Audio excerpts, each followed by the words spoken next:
Welcome to my site, everybody. My name is Paul. I'm a country realtor in the western part of Virginia near Waynesboro. I love the country life, and I specialize in rural property, land, and vacation type property, and so on, farming, and so on. And I talk a lot about how to make your property worth more over the time that you're there, and how to find different aspects of your resources that might be on the property and your own skills to live a little more frugally and more efficiently and actually end up with better quality. And I came across this book here, Building with Secondhand Stuff. Now, if you know, a lot of people go to yard sales or flea markets and they find interesting things like hardware. And I am very enthusiastic about that because I've managed to get some very interesting hardware from old doors, windows, and so on at flea markets. And if you go to buy the same thing at a modern department store or Lowe's or something, you're going to find like the prices are ridiculous and the quality is low. So I look for ways to make your home unique and add the value.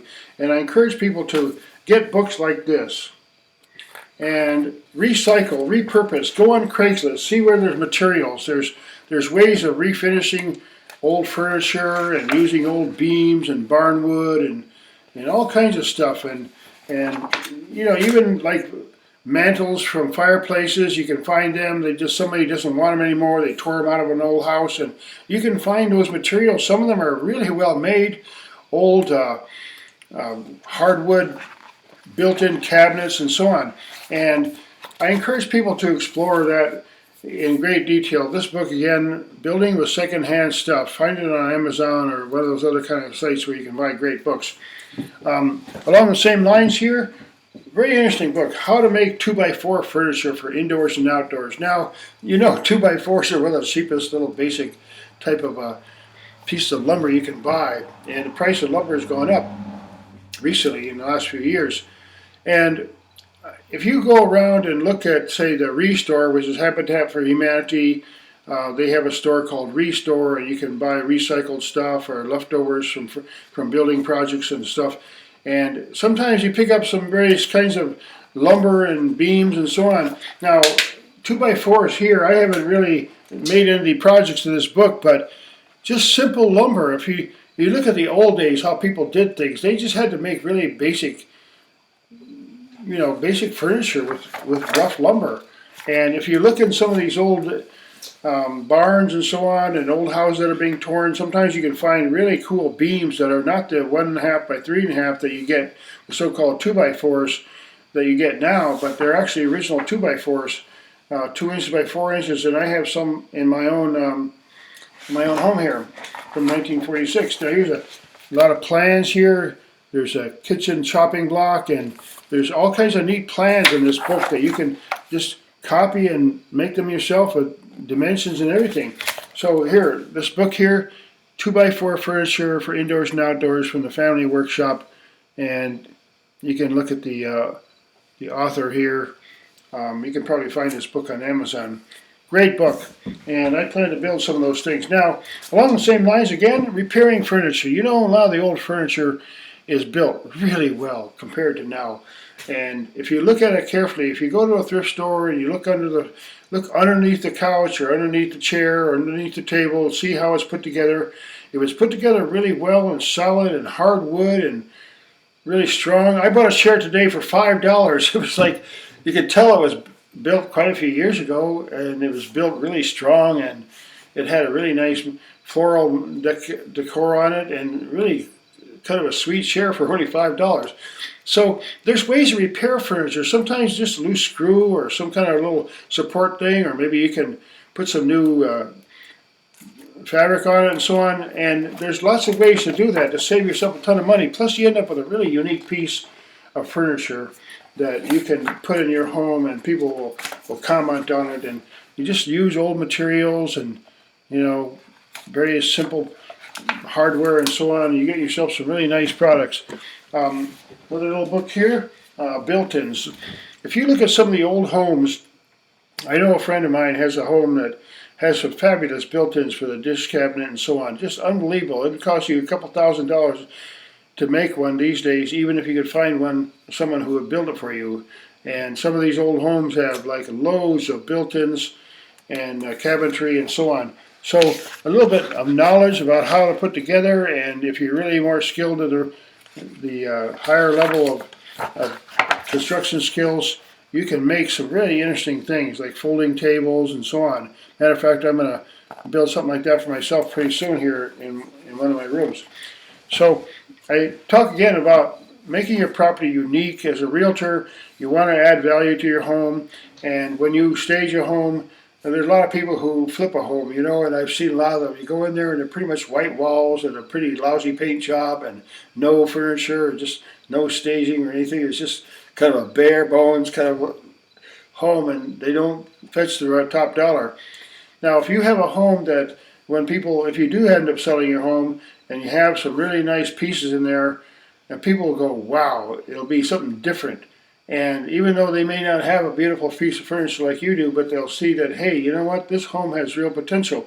So when you put beautiful furniture and handmade things with love, you put it together with a lot of good vibe, you might say, it's so refreshing. I have a few pieces of that I made in my own home, table and benches and lamps and things, and every time I look at them, I say, yeah, I made that thing. It's kind of a cool feeling, and you can't buy that in the store or Walmart and so on.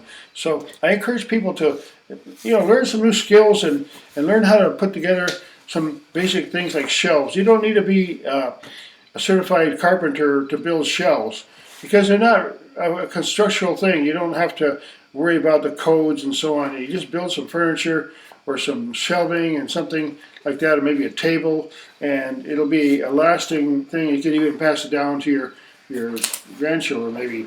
Now here's another book here, woodworking. I talk a lot about woodworking. I have some tools myself, and I like to do woodworking, and you learn about various kinds of hardware and so on. And again, looking to the antique hardware, you can find some stuff that's like old hooks. You can either go to Lowe's and get a cheap brass hook or something, or you can find something really unique at a flea market and put that in your home to hang your coats on.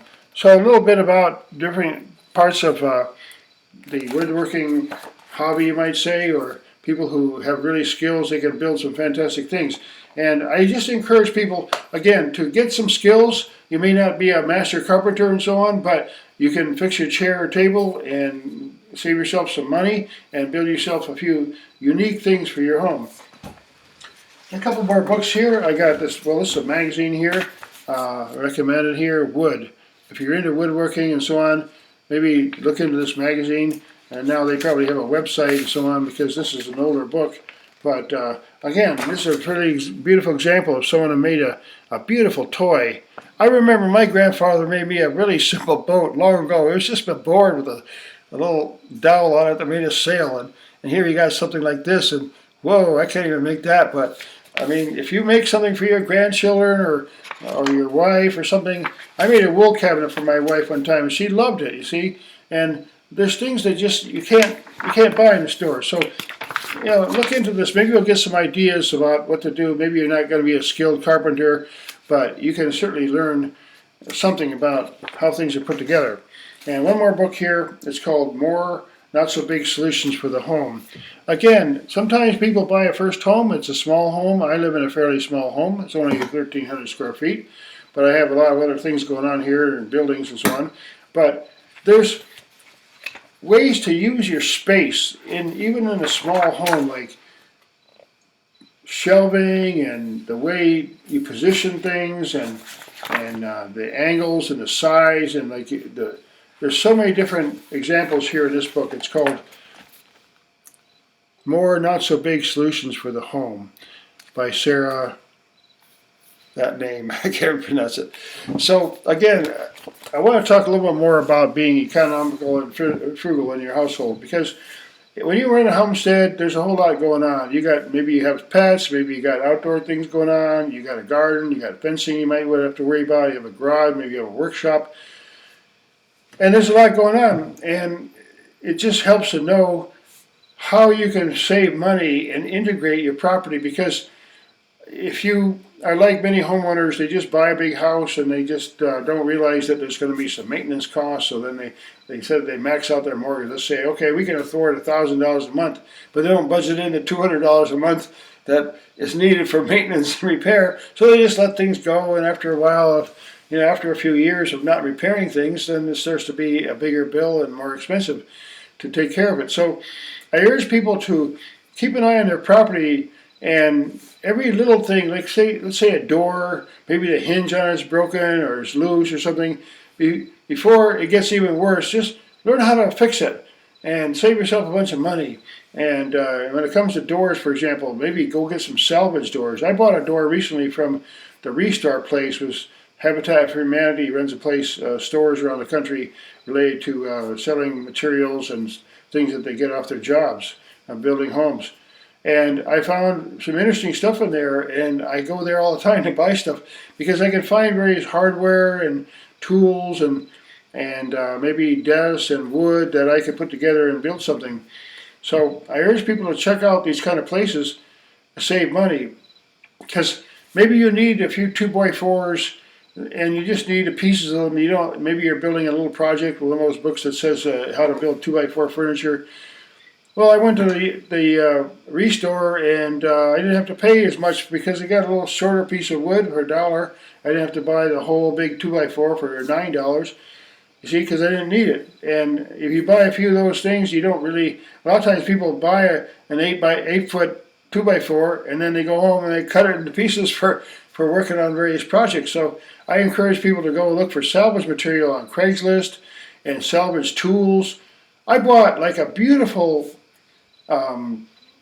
cast iron table saw with a 10-inch blade. It was probably from the 60s. I tested it out. It runs really great, and I'm cleaning it all up and everything. And that thing, I can't touch it for what I paid. I only paid $50 for the thing. And even the Harbor Freight, their cheapest one, is a couple $100. And that's the lower quality one. So I also bought a radial arm saw there, $50. And that sucker is like you could turn it different ways, and you can cut the angles and so on. And it's a very, very versatile tool, and it runs great, and it'll last me for years and years. So for $100, I picked up two really important tools for a woodworking shop. And I'm not a professional carpenter. I just like the hobby and make things for myself. But boy, I can save a lot of time with those tools. And I have other tools like them that I've saved a lot of money with over the years. So again, this is all again about saving money and being frugal on your property, and taking care of some of the things that you need to take care of, maintaining your home. I'm a very big encourager of homesteading lifestyles. So one of the most popular lifestyles all around the world. People live on the country, and they live near animals, and they live near their food and where the food is grown. I live in a beautiful part of Shenandoah Valley of Virginia. It's absolutely gorgeous here. See my other videos about the Shenandoah Valley, and it's a great place for homesteading. And I hope you explore some of my other content here. Please like and share. I'd love to hear the content, the comments that people send to me. And I'm getting to the point where I'm going to try to give away some books. I'm going to figure out a way where people can say, hey, I love that book, and they make a comment and say, please send me that book, and I'll just pay for the shipping, because I have a lot of really cool books around here, and many of them I just got for next to nothing. I know I have a relative in the book business in a big way, and contract with Amazon. So I've been around books for a long time in my life, and I really encourage people to get some hardcore books, hard copy books, because you never know when the internet might go down, and you can get some of these books that have fantastic drawings and dimensions and how-tos and everything in a book. And you can be in your workshop and pull out one of those books and find a really nice design of something that you want to make and get some ideas. So thanks again for watching. I hope you like and share, and come back and visit some of my other content. I talk a lot about real estate. I'm a realtor. I'm also a drone photographer. In my past years I was a photographer, and I know a lot about getting good images for selling property and so on, and selling products. So tell me what you've been working on and what your homestead is like. I'd like to visit your site if you have one. And be sure to like and share, and hope to share you some of my other content. Thanks a lot.